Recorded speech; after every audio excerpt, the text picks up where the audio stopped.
Saksakalyan gunarnavasya Vande Guru Sri Charanaravindan.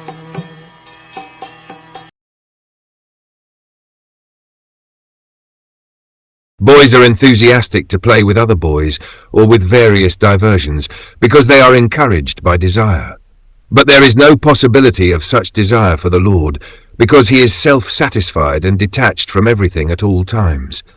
Since the Supreme Personality of Godhead is one without a second, there is no possibility that anything besides him can exist. He expands himself by his energies in multi-forms of self-expansions and separated expansions as well, just as fire expands itself by heat and light.